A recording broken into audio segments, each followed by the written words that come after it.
All right, it's the KwinnPop podcast. I'm Peter Dawson. I'm James Bullock. How you doing today, James?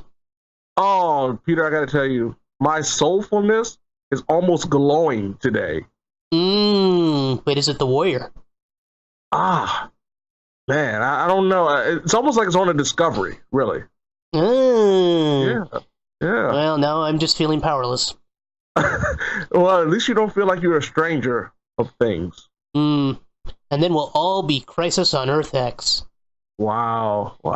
Well, hey, if we get away from the Punisher, I think we'll be all good. We'll be in pretty good shape after that. I just hope there isn't any leftovers. Some of those segues work better than others.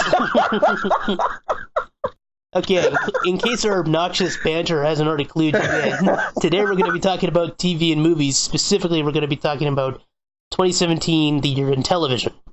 Yeah. Which is funny because about half the shows on the docket that we really wanted to talk about are really more Netflix productions. Really, I mean, Netflix had the year of all years this year. Well, last year now, 2017, and had a lot of quality, good stuff. But I think when we close the podcast, it might not be as high quality as what we start off with. It happens. But, I mean, the problem is Netflix has gotten so pervasive now with so many programs. I mean, it can't help but find itself not always delivering, which is a shame. And, of course, not to get started on some of the upheavals they've had lately. Yeah, well, it's not like Netflix was the only one that had some problems this year for a couple of shows we're going to talk about later. Yeah. Wanted to start off, we're going to kind of go drift back and forth. There's going to be a sort of stream of consciousness almost. But I want to start off by touching on two shows you've already talked about on the show before. Mm-hmm. Specifically, Marvel's The Punisher was the first one. Right. Which I think we both agreed was probably one of the best Netflix shows. Yeah, you really gave me an argument the last time that made me start thinking, wow, this is probably the best one they've offered on Netflix thus far. Like, in terms of the overall Marvel offerings on TV, probably second best to Marvel Agents of the S.H.I.E.L.D. Mm. Even then, like, its main two downsides are just that you really do need to watch season 2 of season 2 of Daredevil to get into it. And, because, I mean, it does assume you've watched that. Especially since Karen Page is such a major character. Right. And, but otherwise, yeah, like, it really is a phenomenal show, especially when it picks up steam. Like, the first episode is the worst.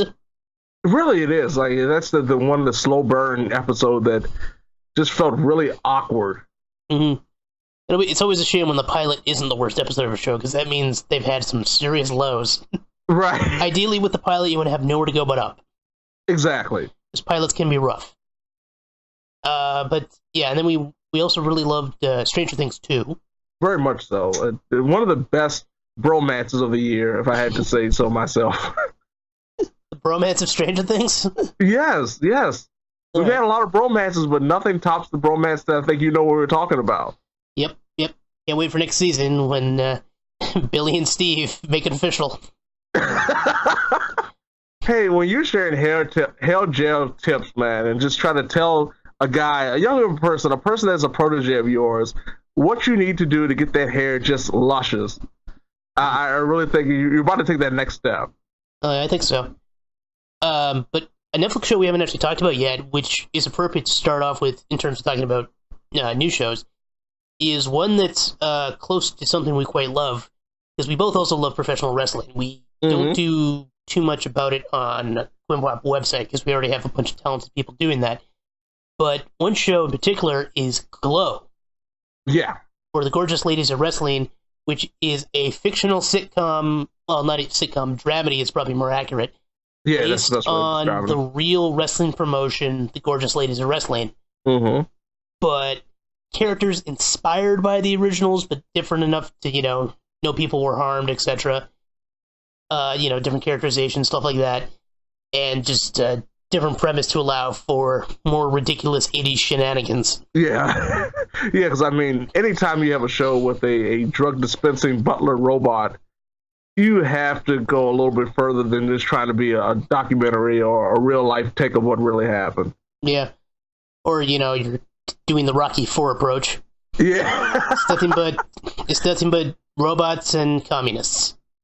Nothing but social commentary full of stereotypes that is so based in 1980s wrestling, because you can't have an Asian that isn't a fortune cookie, or a African American that isn't a welfare queen. Yep, even though the Asian is Cambodian and welfare queen is, well, not a welfare queen. At all.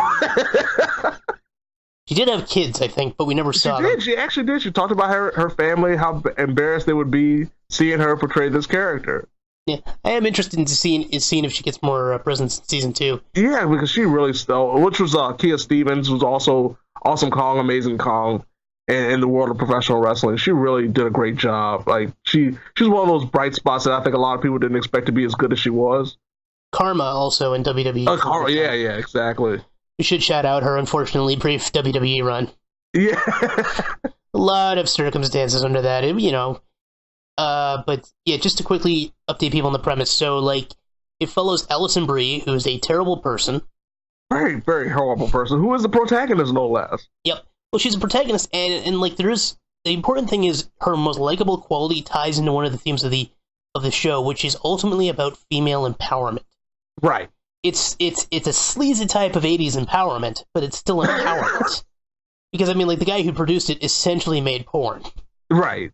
And that was like his way to get to bigger and better things, no less. Like, he knew he was downgrading himself and trying to make himself as a better director through porn, which I don't know if that's really going to help your talents or your credibility, but... Yeah, well, he's essentially the Sultan of Sleaze. Yeah. Because you got to get the alliteration in there somehow. Right. Yeah, and this Sultan of Sleaze character is played by Mark Mero. Sorry, Maron? Maron. Yeah, because there's a wrestler called Mark Mero, so I tend to brain fart on the two when thinking about this show.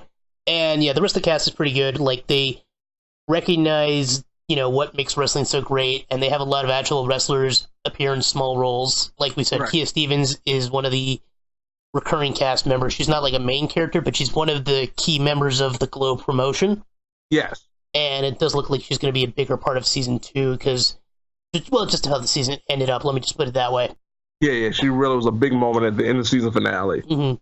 Yeah, like, we get appearances from John Morrison, or I guess Johnny Impact is probably his most prominent name right now. Yeah, right now. Yeah, he's one of the trainers they hire, and then we also meet one character's brothers, who are played by Carlito and Brodus Clay, or Tyrus, I think he's also known as. In TNA, yeah. Yeah. I think he also does that independently, though, doesn't he? Yeah, I believe so now, yeah, because WWE, of course, got Brodus Clay trademark, so... Yeah, and those two in particular I really loved. Yeah, there's one moment where they really introduced both Brodus and Carlito's characters, and Brodus, if you've seen him, you know how big and scary looking he is, and he comes into the character that's played the director, Mark Maron, and just asks him flat out, have you worked on Star Wars? Well, he asked if he directed Star Wars, because he really wants to meet the director of Star Wars. Right. So he just automatically assumes, of course, any director potentially has worked on Star Wars. And when he finds out that no, it crushes him. It really is a very sad moment that really tugged at the heartstrings for me, and I think a lot of other people. Well, it's the perfect kind of wrestling acting, because it's over the top, but it's so adorable the way he does it, that it works for comedic effect, which goes to show, sometimes wrestle acting can work well. And then, of course, we got probably one of the best episodes. We had a main event match at a house show for some other promotion between Mr. Monopoly, played by Joey Ryan. Which, ironically enough, you said sleaze, and all I can think about is like, Joey Ryan was in this show too. Yeah, well, yeah, Joey Ryan, master of the U-Pornplex. Yeah. Which is, for those that are uninitiated, Joey Ryan, an actual independent professional wrestler, has people grab his crotch, and then he somehow suplexes them using his crotch. His penis is strong enough to suplex you. Yep. And then his opponent is Steel Horse, a motorcycle riding... Like, it just sounds like such a porn name. Yeah, it does. It really does. Played by the nemesis of John Cena, Alex Riley. Yes. And he rides it on a motorcycle because, of course, that's his Steel Horse, but... Like I said, it's such a euphemism. I know. And of course someone ends up sleeping with him. Yeah, of course they ask him, is a Steel Horse just a nickname, Just... Nay. I would love, it's one of those things I always kind of imagine. I never really imagined myself as a wrestler, but I would love to be like someone's manager and just make stupid puns like that all day. Like if someone says a question, the wrestler will say something, and I'll pipe in as the manager and just add like a little extra. That would be my wrestling goal. So I'd love to be Steel Horse's guy and just make stupid neigh jokes. But speaking of horses, I wanted to segue that into a show you still haven't seen. Yeah, I think I know what you're talking about. Yeah, we're now on its 4th season, Bojack Horseman. Right. Which is hard to describe a little bit because it's got a certain level of Family Guy humor to it, in that it's a world where humans and anthropomorphic animals exist side by side, but they still have, like, silly animal names. Like, Bojack is Bojack Horseman. Bojack Horseman, so he's just a man horse, so yep. you have to have his last name be Horseman. And one of his friends is an anthropomorphic dog named Mr. Peanut Butter, who has a brother named Captain Peanut Butter. Is that like a shot at the fact that peanut butter on the roof of dogs' mouths or something like that? Well, Mr. Peanut Butter frequently has his tongue hanging out. Oh, okay. And is very much usually treated as kind of a lovable idiot, but like legitimately really big idiot. Like he's spoken more than once how he never thinks before he does anything. Because he's just happy and loves life.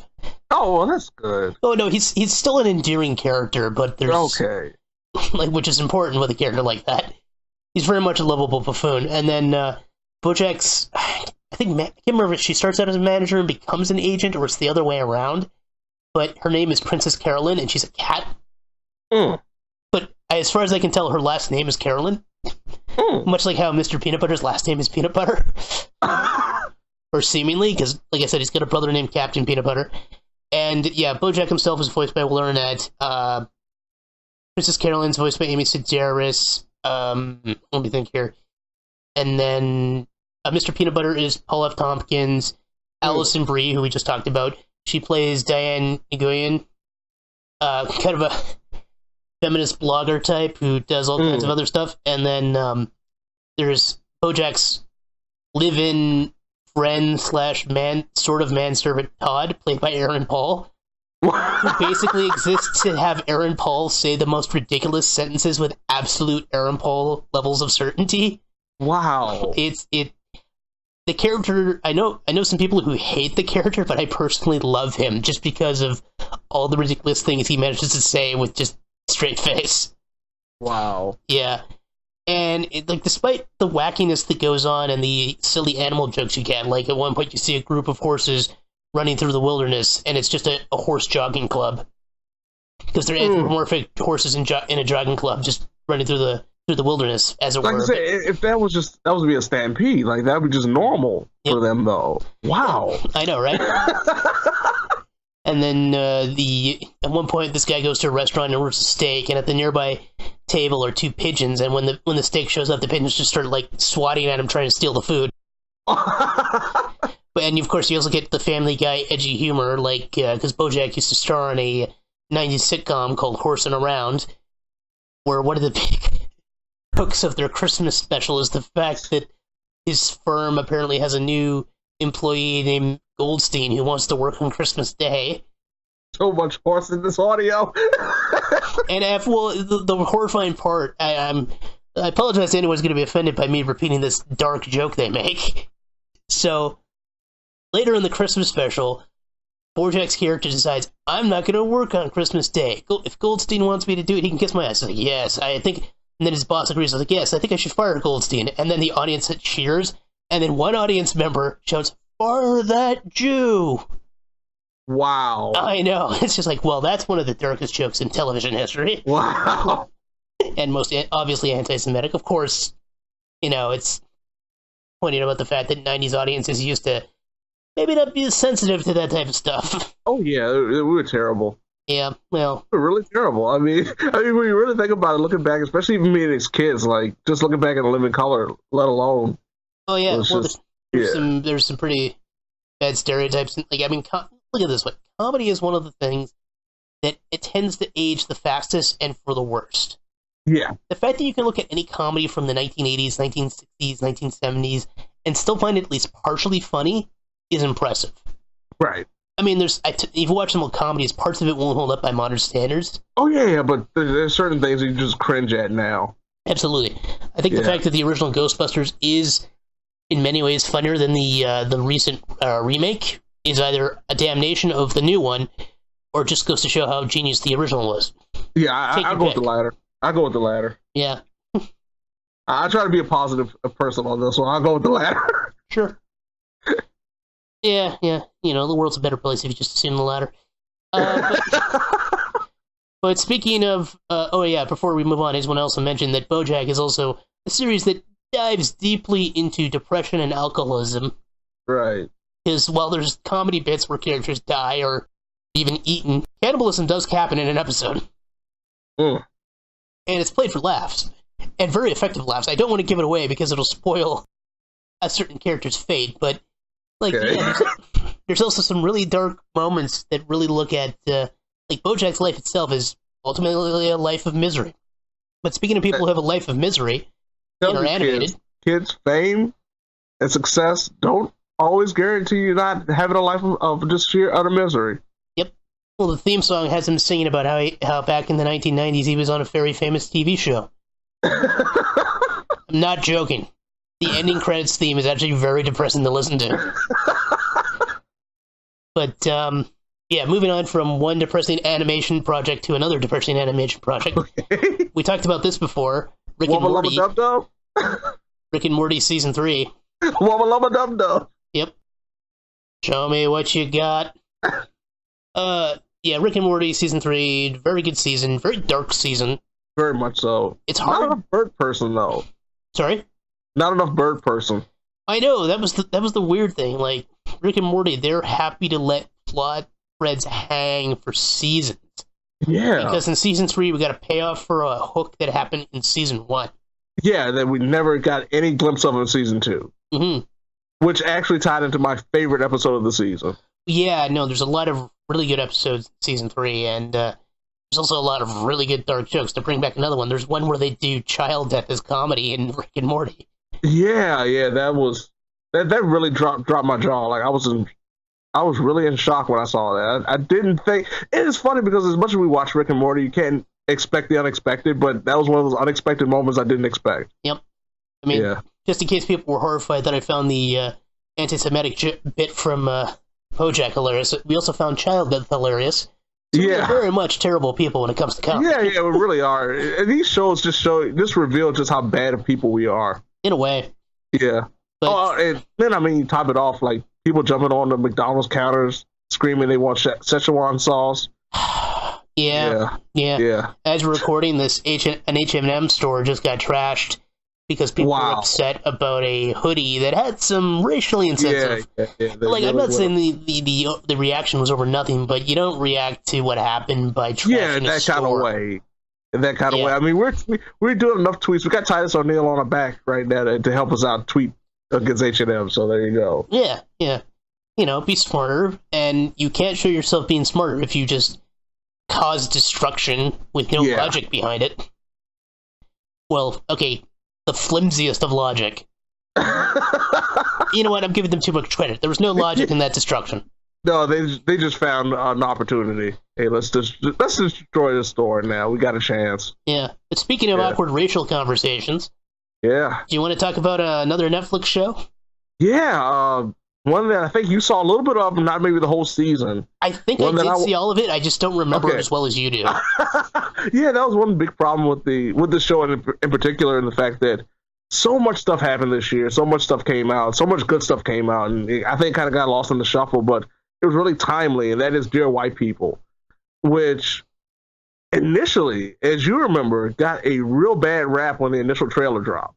Because it was a 30-second trailer that really doesn't show the nuance of the show. Right, it was just the main character giving reactions or negative reactions to stereotypes or lack thereof at white people. That was like it. It pretty much told everybody white people are the devil, and that's why you should watch the show. It was more than anything, it was just calling out white people on wearing blackface. Right. But thankfully, it's more than that. It's really about racial equality, how really authoritative figures get along with others, and that goes beyond just black and white. especially one of the characters who is a pretty much the guy. He's the guy of campus, and his dad is just terrible. He's a terrible, terrible person. His dad is terrible. They're African American, no less, and they are just trying to be student council and everything. He's just pushing his son to be more than what he needs to be. Of course, the main character that we follow, she's conflicted because of what we found out also in the movie, and what you find out is kind of a retread in the TV show, is that even though she is this militant pro-black individual, she is in a relationship with a white guy that she's keeping really in secret. And the best part about it is when the white guy's found out that to be the boyfriend, he wants to become a part of the cause and helping the black kids, and it's just really it's really a funny but actual dark, twisted turn that it takes midway through the season, and kind of challenges everyone who watches it. What are you doing? How are you reacting? How do you think about these things? And unfortunately, I think that it probably won't get a second season just because of the controversy, but they kind of left it open for a second season, and hopefully they can explore more if they ever do. But unlike G.L.O.W, I think they probably won't have a second season, which is unfortunate because I liked it a lot more than I liked the movie. Well, yeah, just because they had more time to talk about the subject, and this is a subject where you really need more time. Yeah, because the movie, it did okay with what they were trying to get over. But like you said, the characters needed a lot more time to breathe, and really the subject matter needed a lot more time to breathe and give you different facets and perspectives of what everyone was going through that we didn't necessarily see in the movie. It's one character that's one of the minor characters who is really conflicted about her complexion and the way she's treated amongst others, including the lead character that you find out they actually have a relationship dating back earlier before the show starts.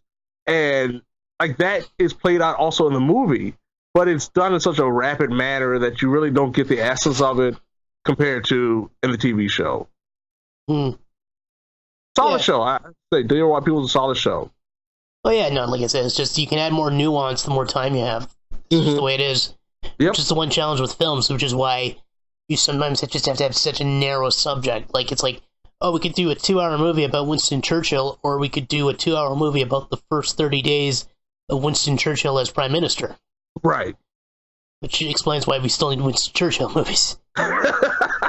But speaking of white saviors, I'm really glad I thought of that segue. So, Marvel, we were praising Punisher earlier, which is important because we wanted to talk about a Marvel show that's definitely not our favorite. Iron Fist. Oh, good old Iron Fist. No, there's nothing good about him. It's like, how do you make Batman really lame? You make him Iron Fist. Yeah, like, good lord. Just like, Finn Jones just wasn't charismatic. No.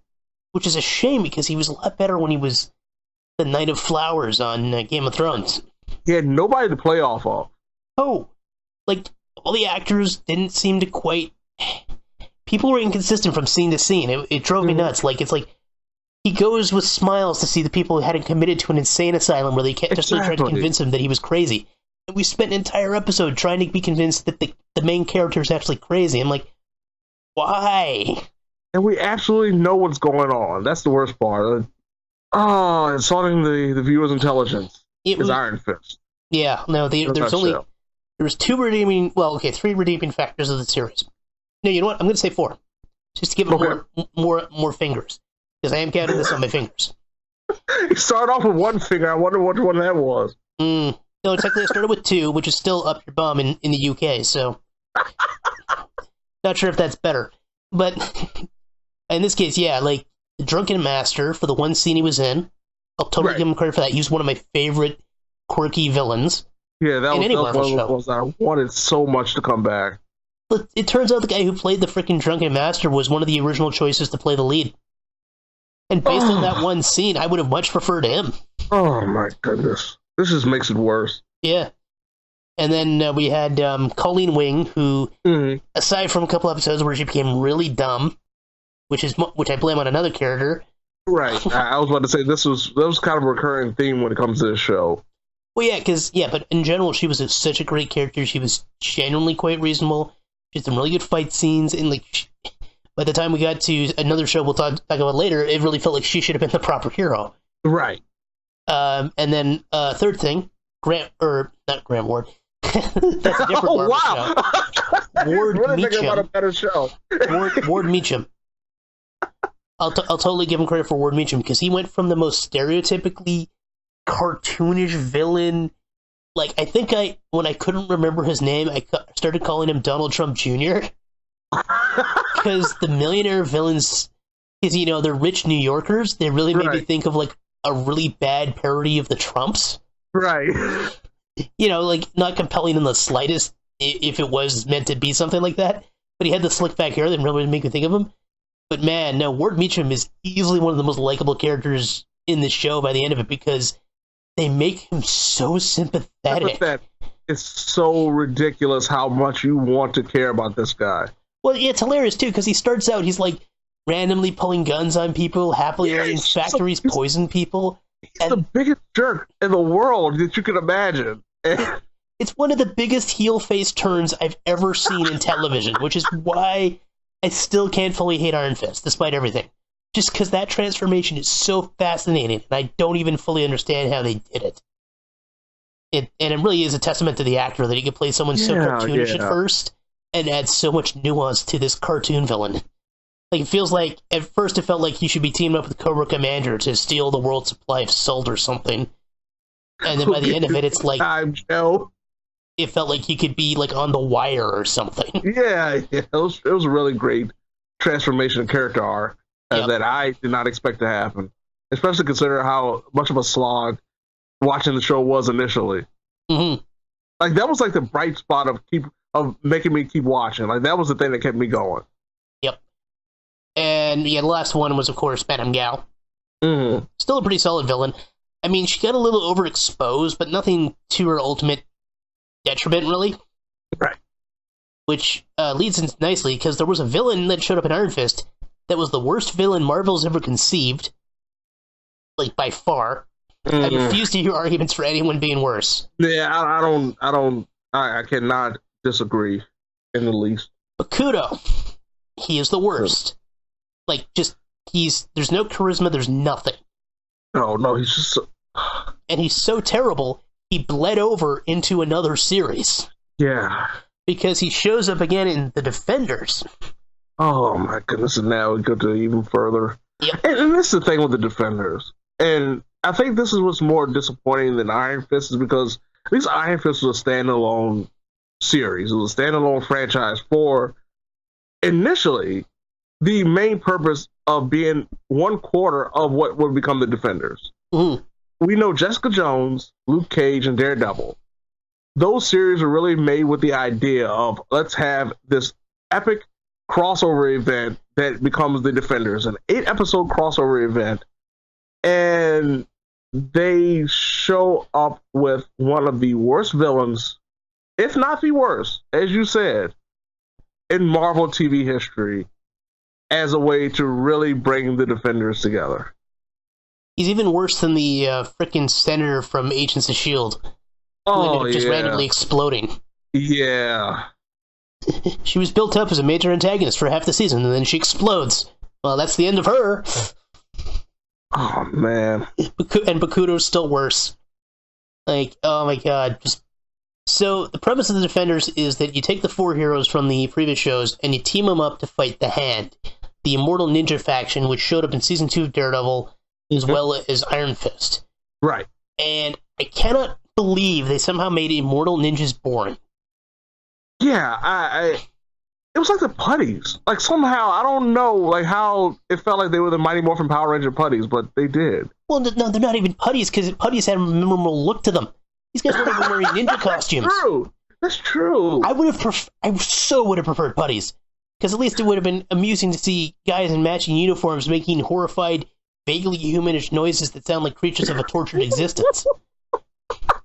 Like, honestly, anytime I see a villain in a movie do a hand gesture and then a bunch of nameless henchmen charge, I always like to say, "Oh, my putties." Yeah, I don't even try to do the Rita Repulsa voice because I'm already really bad at impressions. You really think I want to do a female impression? But no, they don't even have that. It's just, Sigourney Weaver, somehow boring as hell. Yeah, she's just watching paint dry, which was amazing because they had this moment where she was on a bench, and I'm like thinking, wow, the bench has more charisma somehow.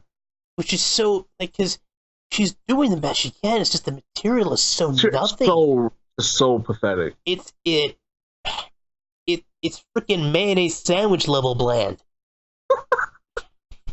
Which is the whitest thing a white man can eat, by the way. Yeah, white man can eat right there. You know what? Like, we've already gone into race so much this episode. I'm probably going to throw more. Just keep it going. And don't worry, we got a little bit more to talk about when it comes to race later on. So. Oh yeah, that's right, we do. Yeah. So... man. Like, no, Defenders, I think I mentioned this before. Luke Cage, he's one of my favorite TV heroes right now because Mike Coulter is charismatic as hell.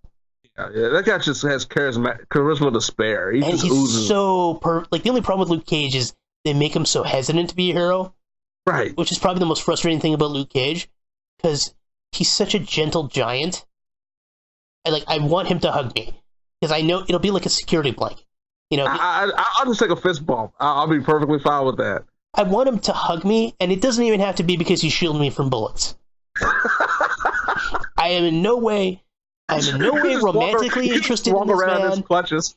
He'll just walk around his clutches for the rest of your life. Well, because normally as a heterosexual man, you think if I have to get a hug from a man, I want it to be someone who's like cuddly. This is a man whose muscles have muscles, and I would still consider him cuddly somehow. That is the charisma of Mike Coulter. Like he's the Terry Crews type, kind of cuddly. Oh, I totally want to cuddle from Terry Crews too. Yeah, that Terry Crews I do want to hug from. I really do. Yeah, no, I feel the same way about Mike Coulter. I don't know. It's just he's so huggable. But and Jessica Jones was on point. Yeah. Not entirely. There's something I want to mention about that real quick. Okay. But because her super strength wasn't consistent. Yeah, that's true. It was driving me nuts because there's action scenes where everyone's fighting, and freaking Luke Cage is getting the power strikes. Iron Fist is getting the power strikes. Jessica Jones, it just seems like she's doing martial arts. She's doing a few martial arts. She gets thrown around a lot. Yeah, and it was actually annoying me because I'm like, no, she's got super strength. She can move a car. She should be getting her own power hits in, but they should be more like drunken brawl or something to differentiate from Iron Fist. It felt like she got slightly neutered as a result. Yeah, that's true. Yeah. She was still holding her own. It felt like, if you look at Jessica Jones season 1, she felt like a street fighter. Yeah. And now she looked like she was actually trained, which made no sense. I know, maybe she took lessons at the place that's normally a Gap, but after the Gap closes, they do martial arts classes. Yeah. I don't know if that's actually a thing in places, but I started saying the Gap without thinking, and I just had to cover up my mistake. But she's been getting lessons with the capoeira teacher from Bob's Burgers. Yeah, let's go with that. But yeah, no, Defenders, they tried, but just the Hand ended up being boring villains. Yeah, I just don't think they knew where they wanted to go with it, is the problem. And they were just trying to chase, I guess, dragon bones to make themselves immortal. Yeah. And they were already immortal, though. It just wasn't... The payoff wasn't worth it, I think. No, not a bit. At least in terms of the menace they're fighting and how interesting the villains were. Right. And I mean, the thing about it, like I said earlier, is the fact that you're really building a show off of 5 seasons worth of TV shows. Mm-hmm. And ultimately, the payoff, just aside from having the characters interact, which consisted of them all telling Danny to shut up because Danny ran the Iron Fist, is the worst. It was very few and far between. That was the worst part. To me, it was just the fact that it was like Arrested Development season 4, where they had the moments where everyone was together, but it took so long to get there. And then when they did get there, it was good, but it was just not enough. Yep. And I think we're going to finally move away from Netflix. I mean, Rick and Morty isn't on Netflix. That's on Cartoon Network's Adult Swim. Yeah. But we want to move away from Netflix to talk about another Marvel show that came out this year. And look, if you have to air your pilot in a movie theater, there's usually a chance that's a bad idea. Yeah. Because you're trying to drum up excitement for something that people aren't excited about. And even the studio got excited. They got less enthusiastic for it to the point that it was downgraded to TV show. So, to quickly explain, ever since Marvel got acquired by Disney and they started pushing their comics more and they wanted to get all the films rights back, they haven't been able to get the mutants back until this deal with 20th Century Fox just came through a few weeks ago, I think now. Right. Yeah, it's been a few weeks. It'll be a few weeks by the time this comes out. Yeah, it's the best post-Christmas present ever. Yeah. And so the big thing was just trying to compensate for that in the cinematic universe. And so a big thing they wanted to do was introduce Inhumans, which are not the same as mutants. They're very specifically humans with alien DNA, whose alien DNA, when activated, grants them superpowers. Mm-hmm. That's probably the easiest way to describe it. Yeah, that's the best way to describe it. Yeah. And a giant dog. Yeah, and I mean, the name Inhumans isn't the worst thing, but I mean, especially when you don't have metahumans or mutants, which are two pretty solid terms to use. Like, I mean, I still think there's much better terms, but those were fine. Empowered people, etc., whatever. And so they do a series about the Inhumans from Marvel Comics that originated, I think, in the 1960s with the Fantastic Four. Right, I think that was around the time, yeah. Well, I think one of the things they did is they interacted with the Fantastic Four early on, because I know specifically members of the Inhumans temporarily filled in for the Fantastic Four points. So the Inhumans themselves follows the royal family of a culture of Inhumans who have secretly lived on the moon. So this is a series about mutant moon people. Right. And it's boring as hell. It somehow makes Hawaii look uninteresting. Yeah. We say this as people who would kill to, hang out in your nice warm islands. Yeah. And how cold it is where you are right now. It's cold as hell here. We just got 4 inches of snow. Right. Like it actually warmed up pretty nicely yesterday, and now it's cold again. So. Yep. Yeah, inconsistency galore. Yep. And it's flawed from the get-go because the main characters are members of an elitist royal family who live in a culture that's blatantly racist against people who don't have powers. Exactly. That was the biggest thing when you have your villain explaining exactly why your protagonists are terrible people. And the villain's right. True. And he's right. That's the thing. He's true. He's telling the truth. He's not lying. He's not telling you anything that you don't believe. Like, if you heard this from a random stranger, you would think, okay, these are not people I want to be under. These are not people I want to serve. No, they are not heroes at all. They're just. It's like a way more sympathetic Magneto, and the person he's fighting against are still actual Nazis. Right. Because Magneto, of course, famously concentration camp survivor. Right. What if we made Magneto incredibly, but then they still framed him as the villain. It's like, well, he's still the bad guy. It's just, Inhumans was just terrible. I don't know who the CGI was awful. They had a giant dog that could teleport, and that wasn't even that interesting. No, not a bit. How can you make a giant dog that's that cute uninteresting? The Moon Palace looked like prison. Yeah, it looked worse. Rita Repulsa had a better Moon Palace. Hell yeah, she did. She had putties. Yeah, putties. She had an actual monster making machine. Yeah. Well, yeah, she was going full Wizard of Oz because she had like a flying monkey man. The original Power Rangers, the characters of that season were at least partially inspired by Wizard of Oz. Yeah. Like Rita Repulsa was meant to be a sort of wicked witch of the West. Yeah, she was obviously a wicked witch of the West. And Zordon was described as a wizard more than once, and he's a giant head in a tube. Yeah. So it's being 100% legitimate when I make these comparisons. I know, but you say he's a giant head in a tube. It was like, wow, he really was. That's what he was. Yeah. But moving on from it, let's wrap up with the Marvel stuff here. So I love the fact that talking about like old school Power Rangers is a lot more interesting than talking about Inhumans. Well, yeah, because like that was made in the 90s and it has at least some nostalgic charm. Right. Yeah, true. Plus, I'll always praise the practical effects of Power Rangers, even if they were terrible for the most part. Yeah, especially because the martial arts was at least real. Yeah, at least that.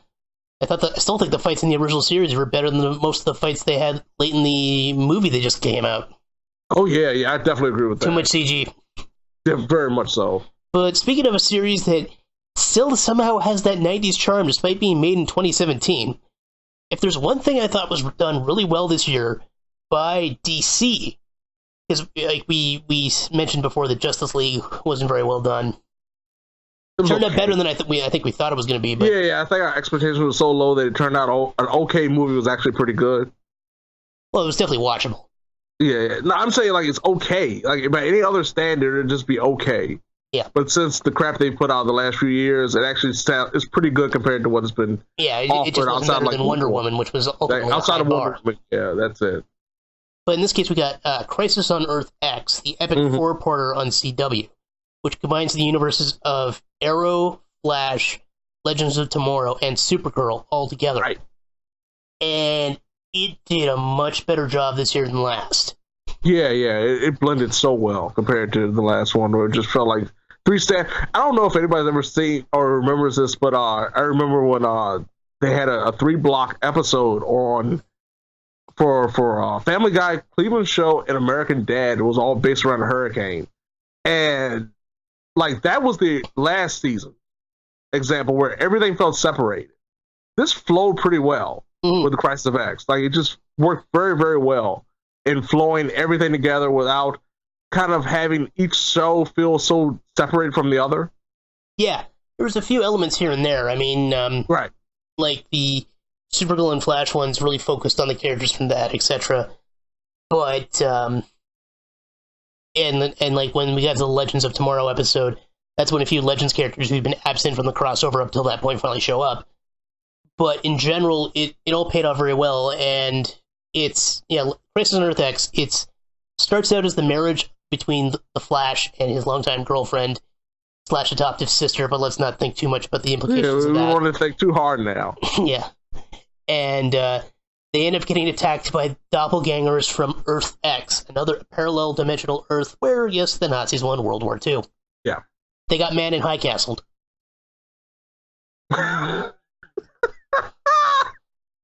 It happens.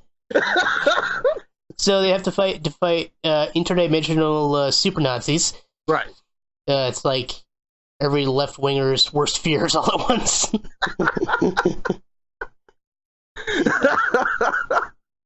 And I love that they didn't call Supergirl Uber Girl. They called her Overgirl. Yeah. Because she's like the Oberkörperführer. It's just cute stuff like that. And so they fight evil versions of some of the heroes as well, including, it turns out, Green Arrow's counterpart is like the new Führer, of course. Yeah. Like that's one of the funniest things is they had all the characters brought together, and possibly as a budget saving method, they didn't have too many guest stars. Yeah, I think they went that way with it, which is fine. It worked. You think about it, but it's not as obvious as some other situations where it's like, well, the only reason they did this is to save money. It's like, they probably did this to save money, but it let them do other stuff, and it works well. I mean, exactly. especially with a parallel Earth plot, you're totally going to have doppelgangers. And, they used the doppelgangers effectively. The action flowed very nicely. Like, the first episode is pretty much all build-up. It really is. It's like 30 minutes of build-up, and then 6 minutes of action, and then, it's like, all right, this is the new situation. Yeah, this is what we have to do. Okay, next episode next week. Like, yeah, and then they get more of a build, and then they did do a full episode where they kind of deal with the counterparts, but it's more of a fight than like one side really being desperate, but then all of a sudden people get captured, and then of course they have to do the escape, and then they have the big final battle, and everyone got something to do essentially, which is great. Like some characters got more screen time than others. It happens. Because they can only afford to have so many characters spend so much time filming other shows, etc. Exactly. But all the leads got stuff to do, and it just all fit together very nicely. It really did. It really did. I was surprised. Like, it was one of those things I had high hopes for, and actually lived up to the hype. Well, yeah, no, it's too, because it's on the CW. You tend to think, it's just going to be melodramatic nonsense, and to a sense it was, but it had a sense of fun. Like, it had a true spirit of fun, which I just loved so much. And it had consequences. It had characters get married. It had characters die. It had personal circumstances change. Like, there was a lot of consequences as a result of the this crossover, which I thought really helped make it matter. Right. Because the last time, the consequences weren't really felt. No, not a bit. I remember last season, they kill off the president of one of the universes, and there's like, well, the president's dead, and it's like, the president died? Yeah. It's like, wait, oh yeah, I guess he did actually die. Yeah. What do we do now? Just everything like normal. No worries. And we meet a new president in a room with 10 people. Yeah. Like, well, it really feels like a press conference. I don't know, like, everything just clicked a lot better this time, which I fully appreciate. Yeah, hopefully, hey, this is an example of them learning from their mistakes from last time. Yeah, and hopefully they learn from the mistakes of Powerless. Woo! Just gonna say, I had a lot of high hopes for that show, a superhero comedy where people work for Wayne Enterprises trying to make technology to protect them from superhero attacks, and it was terrible. Yeah. So bad they canceled it before it even finished. Yeah, and as a result, the episode that featured the late, great Adam West didn't even air. Which was one of the better episodes that they did have. And it ended on a really funny joke. It showed that Adam West, even right before he died, was still hilarious. Still great. Ugh. Just disgusting. And, yeah, we're going to quickly zip through a few more shows. We're already starting to run long, but This Is Us, the best show that we haven't watched. Yeah, neither one of us have seen it yet. I don't want to cry. I don't feel like crying when watching TV shows, so... I'll get around to it, okay? I just love the honest trailer for it, where they have the bit where it's like from the sick, twisted mind of Dan Fogelman. I'm like, yeah, that's probably about right. Yeah, that's a great way of putting it. But NBC has had a pretty good year, especially because they also had one of my favorite new comedies, which was The Good Place. Yeah. Which, it started out with a lot of promise, because it's already got comedy talents like Kristen Bell and Ted Danson. Yeah. Yeah, like I said, anytime you have Ted Danson smiling, I'm in for a good time. Yep. He never smiled on CSI. That's why his appearances on CSI were terrible. Exactly. There you go.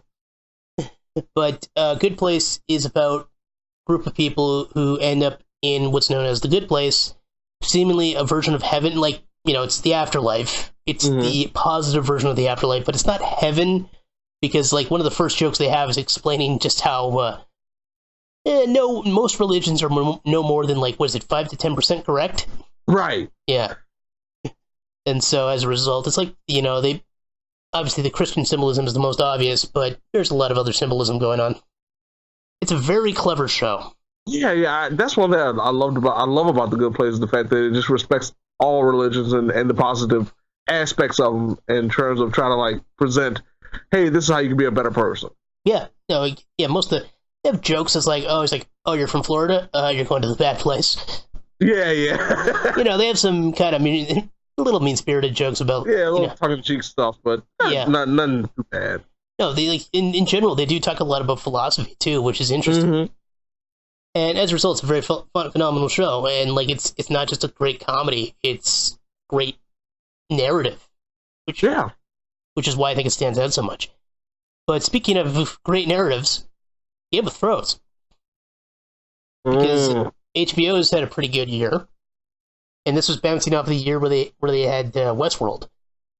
Yeah. That was in 2016. In 2017, they've had some pretty good comedy shows, like they had Veep and they've had Silicon Valley. Right. And of course they had another season of, what's it called? Ballers. Yeah, with Rocky. But Game of Thrones, season 7, despite some of the weird stuff that was going on, there was just so much satisfaction at seeing so many things finally happen or pay off. Yeah, that was the thing about this season, was the fact that, of course, we know this is the second to the last right now. They're saying this will be the last one coming up with season 8. And they went full steam ahead this season. Yep. They had characters. They really did. They had characters finally meet up. They had old characters who we hadn't seen in years finally show up again. Yeah.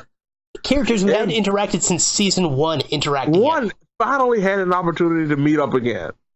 Yeah, and it really was satisfying. And then we had for a while it felt like we didn't have any big deaths, but oh man, did they pay off for that later on.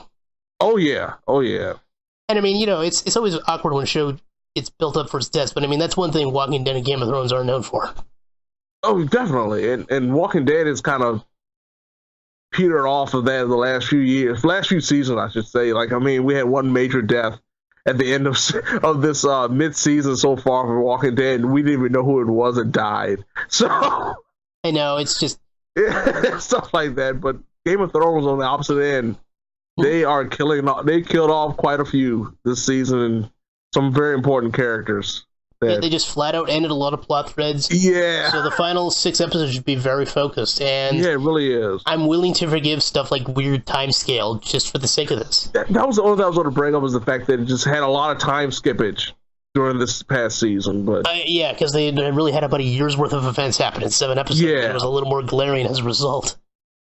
Because of how fast paced it seemed to be going, it almost went to the level of Downton Abbey, where it seemed like characters hadn't had conversations in like 3 months. Yeah. I don't know how much of that show you ever watched. Yeah, no, I got the reference. I definitely got the reference. That's one of the things that show was infamous for doing. But another show that I really liked, although it had problems for some people, is the 3rd season of Fargo. Yeah, same here. Yeah. Like, Fargo is one of the better movie to television adaptations I've ever seen, in part because very much so. It doesn't really try to adapt the plot. It ties into it at points, but it's more the spirit. Yeah, that's always been the fascination with especially the first 2 seasons to me, was the fact that, yeah, there are moments that tie into the movie. In certain characters, you can kind of pinpoint, say, oh, that's the kind of guy that was in this part of the movie or what have you, but in essence, the entire series, both 1 through 2, I say, have invoked the spirit of this weird, just only the Coen brothers kind of style movie that Fargo could be. And the TV show, thankfully, has followed suit. This season, however, for me personally, like, I liked it. I love the themes. I love the theme of chaos versus predictability, certainty versus unknown, but it just felt kind of off to me for some reason. Well, I think there's a few reasons why. One of the ones is first 2 seasons, while they had their weird moments, you could still kind of explain them away as something rational that just didn't seem rational. Okay. Like, the first season has some weird biblical stuff happen that could still somehow be explained, and the second one has, this UFO mystique going on, but it really could have been just weird light phenomenon or, other helicopters or whatever. Yeah, I mean, if you're in the middle of a gunfight, you don't know what you can see. Everyone there probably is at least suffering from bad tinnitus. Yeah. If not something worse. So they could think it's the UFO, but it really could have just been like a Zeppelin helicopter. It would have been weird, sure, but it probably wasn't a UFO. Right. In this case, we have a lot of references to the Big Lebowski. Yeah. Which is one of the things that's a little more... Like, it's still got the Fargo style setting, but there's a lot more Big Lebowski references, and it gets a lot more... Okay, something really weird and supernatural is going on, especially in a religious sense. Yeah. One of the characters has been called out as being the devil. Yeah. Literally like the physical manifestation of the devil. And it's still... Yeah, because the character, Varga... Yeah. He, in particular, is a very good character. The best character of the whole season for me. Mm-hmm. And what's her nuts? Carrie Coon, who plays our lead. She's very good as our female lead. And, of course, this is also the same year she did her final season of Leftovers. So, easily one of the acting VIPs of the year. Yeah, she knocked it out of the park this year. Like, absolutely. Incredible performances. Yeah, and she had this weird plot where it seems like technology didn't... Because... One of the big themes of this is whether or not someone is truly alive or truly a person. Mm-hmm. And they did a pretty neat way with her, where it seems like technology doesn't register as being a person. Right. And, like, there's no real rational explanation for it, which is part of the problem, but it's still such a cool thematic device. It just feels ultimately a little bit more out of step with the other 2 seasons, but I still don't think it's necessarily a bad narrative. Oh, no, not a bit. I think it's a great show. It's just compared to me for like the first couple of seasons. I think maybe the first 2 seasons are a little bit easier to digest to a certain extent. Yeah, it's more totally grounded, I think is the trick. Right. Like, this one is definitely a more out there metaphysical season, which isn't a bad thing. It's just it doesn't match the tone of the first 2 seasons. Exactly. And as a result, it can just be a little weird. But what's funny is somebody who appeared in the third season of Fargo also appeared in one of my favorite comedy shows of all time. It's Always Sunny in Philadelphia. Ah. I can't remember how to pronounce his name. Rog McElherney? Yeah, it's close to that. Yeah, it's a very hard name to pronounce when you look at the spelling. Mm-hmm. Yeah, he appeared in an episode of Fargo, and he's the creator of It's Always Sunny in Philadelphia alongside Glenn Howerton and Charlie Day, which had his 12th season this year. And it was definitely, I don't know if it was stronger than season 11, but it was a strong season for sure.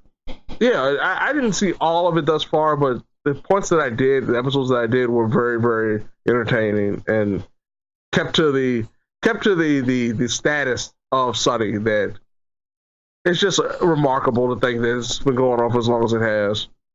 Well, if nothing else, like the episode, there's an episode where the gang just goes to a water park. Yeah. Which I think really celebrates the characters, just how well they know each other.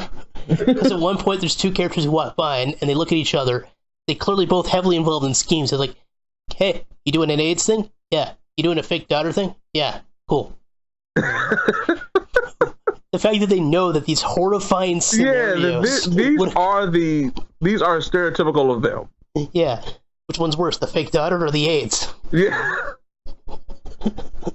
And of course, it just shows that these stock music they keep using that is just so upbeat and happy. Mm-hmm. It's just so horrifying when compared to... When we compare it to the characters that it's really being a theme to. Yeah. And then there's another episode where they go to see an arbiter to figure out who owns a $2 lotto scratcher. Because it became a question of who possessed the ticket after Frank dropped a bad word, and they had to decide whether or not he was a hero or if he'd committed a hate crime. Right. The episode's literally called Hero or Hate Crime. Yeah. Which is a pretty brilliant name for an episode just in general. And then we got an episode where the main characters just do their jobs. Yeah, finally. Like that was actually a major twist to me, just the thought of them finally actually going to work at the bar. It's like, oh, is it get rich quick scheme? It's not a scheme, it's just doing our job scheme. And then they ended on a pretty strong final episode, which left it on a cliffhanger, because it's possible that Glenn Howerton may not be coming back for another season. Right. Because he's got a new show, I think on NBC. Yeah, NBC, yeah. And meanwhile, Caitlin Olsen, who's another main cast member, she's got a show on Fox right now. So it's definitely made scheduling harder. And then you factor in Charlie Day blowing up, because he's, of course, got Pacific Rim 2 coming out this year, just to name one project. It's going to be interesting to see what happens with them all. But, yeah, and we're almost at an hour. But luckily, the thing we're going to talk about after we finish up with TV is going to be real quick. So we already talked about this before the podcast, and we didn't really have much to say about it. But we had, real quick, we got two new spaceship shows. We got the Orville and Star Trek Discovery. Very different shows, because Star Trek Discovery is meant to be a darker Star Trek series that it has very flawed characters, blatant flaws, and they explore the flaws. They try to do something different, but it's all kind of dark, and the lighting's dark. And they are exploring an unknown period of Trek history, which is kind of interesting. And they obviously got a big budget. Be conflicted about, actually, are these heroes that we were supposed to root for, or they just really going to be damnation for their entire crew and all that kind of stuff? It works. It absolutely works. I'm not going to say it's bad. I love Jason Isaac as his captain, and I love most of the supporting crew in general. Like, everyone works pretty well. It's just, if you're kind of sick of all the darkness inflating Star Trek, this isn't going to turn you around. Right. Even though it's well done. Like, I'm not going to say it's bad. Yeah, no, it's not a bad show at all. It's just, like you say, when you think about Star Trek, even with, like, later on with some of the later seasons of the series, it's still always that glimmer of hope that's connected to it. Oh yeah, even with the darkest episodes, like on Deep Space Nine, it was still we still have that burst of optimism. Right. And then, speaking of optimism, Discovery hasn't discovered that too much, but Orville, on the other hand. Yeah. No, yeah, Seth MacFarlane's The Orville, a Star Trek parody that isn't really a parody so much as It's an homage, really. Yeah, it's weird because it's more of a dramedy than a comedy. Like, there's definitely still funny moments. Yeah, it's God, are there funny moments. Like the initial trailer, you would not expect it to have as much of a heart, really. You thought it would just be like Seth comedy, like really just in a Star Trek universe. No, it's I would like critics hate this show for some reason, and I don't fully understand why. Yeah, I really think they thought what I just said. I think they thought it was going to be like a Seth comedy style show, live action, but set in Star Trek universe. I really think that's what they were looking for, and that's not what they got. I really feel like it's them trying to say, hey, you're supposed to be a comedian, stay in your box. And it's like, right. But this, like, it may not do it with its subjects with the most elegance or, strength that shows like, say, Black Mirror or Discovery are doing. But it's earnestly exploring sci-fi concepts and, and interpersonal and, the future, and with a general sense of optimism and lightheartedness while still treating situations with some seriousness. Exactly. And giving characters a chance to evolve and develop a little bit instead of just being like typecast initially, and that's really their entire character from the beginning to the end. Yep. And I mean, it just, even when hilarious stuff happens, it still manages to have kind of a sense of hope and optimism and trying to understand various conditions of life. It works. It just works. I mean, it could still be better. I'm not going to say it's a flawless show by any stretch of the imagination. No, not a bit. But I feel happy when I'm watching it. Yeah, and considering, to me, watching the initial trailer and seeing what actually came from it, it's definitely gotten me in a lot better place when it comes to the overall show. Oh yeah, and it's a much better live-action show than some other projects Seth MacFarlane has done. Very much so. Like the incredibly awkward dads from a couple years ago. Yeah, oh man, it was terrible. Yeah, no, this is much better, and it got a second season, so we'll see how the second season goes. Yeah, but I think we're gonna leave TV there. Yeah, the only thing was we had little things here and there like American Gods and Bates Motel finished up, but other than that was really TV in a nutshell. Yeah, no, American Gods was pretty good. I just don't know why they're doing a second season.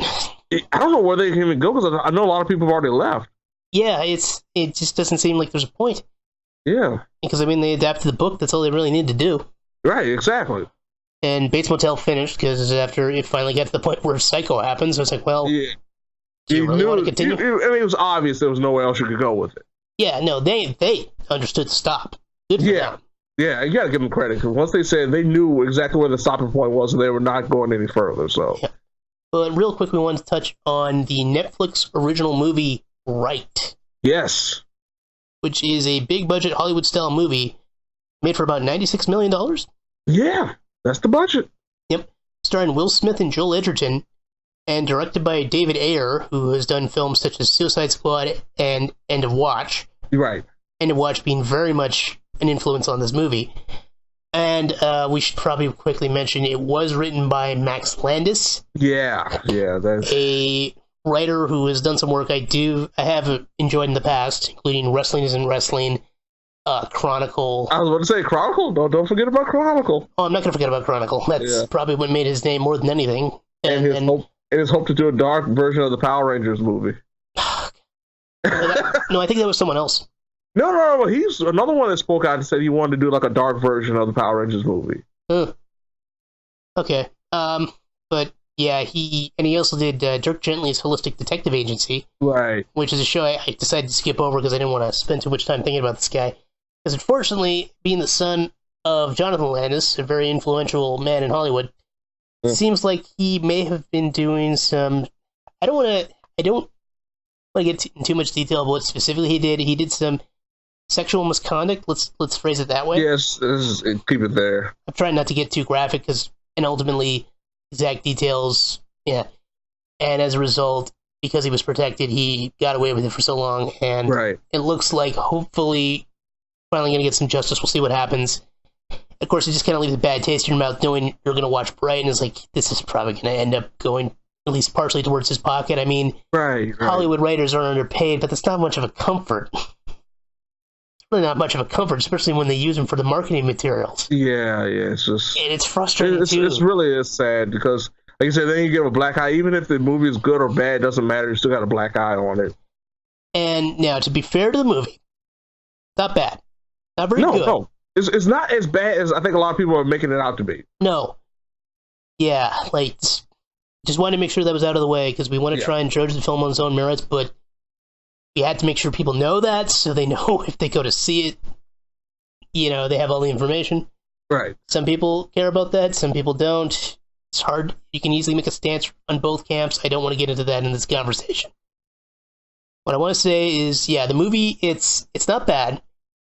It's probably its biggest strength is the world it built.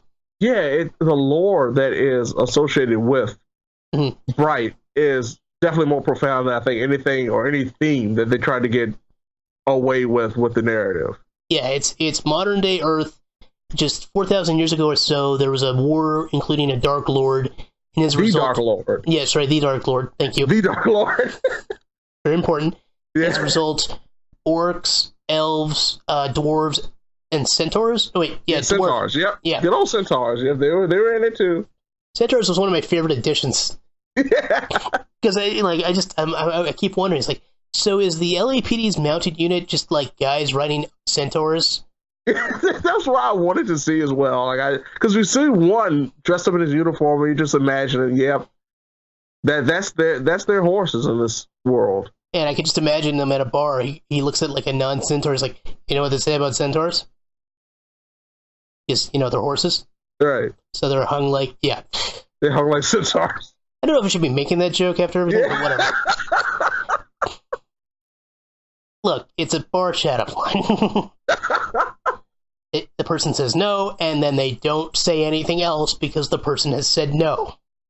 Okay, going back to the centaur thing, there were no horses actually in the movie. That's true. Yeah. I mean, there's no reason for there to be, but... Yeah, I mean, California, LA, so I don't exactly know why in the middle of the city we would have horses, but still. Mm-hmm. And, as a result, it's about Cop Will Smith, being paired up with the first orc cop. And everyone hates orcs because they sided with the Dark Lord 4,000 years ago. So, in case you can't figure it out, this is a racial, allegory movie, which doesn't handle the allegory that well. Yeah. Well, here's the thing, and this is what kind of gave me a bad taste when I first started watching it. Was the fact that for some reason, just to put over, you put over greatly exactly why people don't trust orcs. But instead of just being like that, being the fact that, okay, orcs sided with the Dark Lord and tried to kill all humanity 4,000 years ago, and that's why we don't trust them, they have to dress them up like stereotypical Latino, African-American gangsters or people that live in the projects. And then they fast forward a little bit to try to make it a little bit better, that orcs are also dressed up as bikers and pretty much if you think of the stereotypical scum of the earth, the guys that you don't trust to be around, that it could rob you or hurt you anyway, this is how they dress. That's what orcs dress like, which is just so heavy-handed of trying to get over this story, this narrative, this theme of orcs being the downtrodden race that are now being insulted and treated so badly. And it doesn't even work as a straight allegory, because then you're thinking... No, it doesn't. Because it's you're conflating all this to make them minorities, but if they sided with the Dark Lord, you're hitting them for crimes that happened 4,000 years ago, but aren't the people that hit for the crimes 4,000 years ago usually the ones that had domination over the... It just doesn't work. Yeah. It's no Animal Farm. It doesn't have pigs becoming freaking communist dictators. Right. It's so now, the plot itself is fine, but the racial allegory doesn't work, and then the world in general is still interesting. So it's this weird mix where the plot's okay because it's about some cops trying to hunt down a magic wand, which is essentially a doomsday weapon in this world, which makes sense. Yeah, it was just funny because they could have just kept it that simple. Okay, Will Smith's character, I believe it was Daryl or Dwight, Yeah, I know it starts with a D. Yeah. And like him not being necessarily so happy about being with a partner with an orc without like the overt racism portion of it. And then they just get caught in the middle of a situation where cops want to be greedy and want to get a wand, and they're trying to make sure that the wand doesn't get in the wrong hands. I think it would have been a lot better movie. Mm-hmm. Just like without the heavy-handed racism and racial tensions, I think it would have helped a lot. Daryl Ward, that was his character name. There you go. Ward's a solid hero name. Yeah. You really do like that, don't they? Well, yeah, because it's like you can't call a man Hero Shield. But Ward is, kind of a defensive, heroic-sounding word. Yeah. And then if you add an A, it's A Ward. So. Yep. Exactly. Hey, don't you want to give me a ward? Yeah. Still not as bad as a generic name like Walker Smith or Jack Cooper. Yeah. That's so generic it has no symbolism whatsoever. None whatsoever. It's just I took two bland names and combined them. The random name generator. Which works in real life where people just sometimes have, unremarkable names. Yeah. But you need your protagonists in movies to have something interesting about them. Exactly. They can't all be John Everyman. Like in the fact of Jacoby being an orc who shaved down his fangs.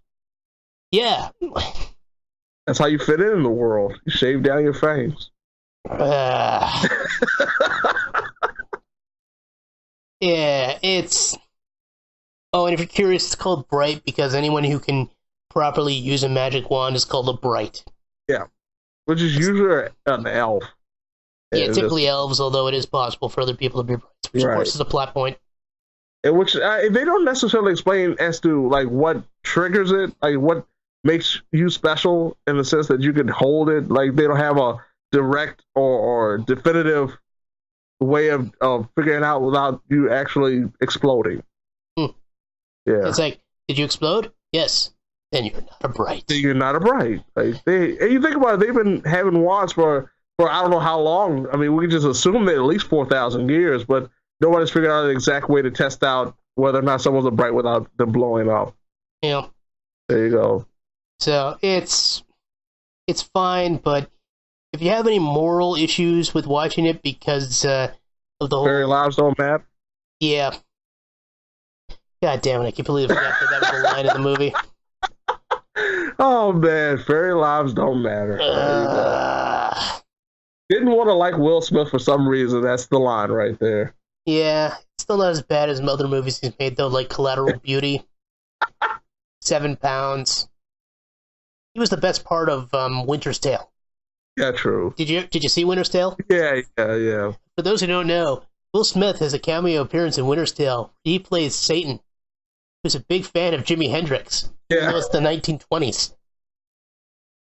Like, I just want to see a movie where Will Smith plays that version of Satan.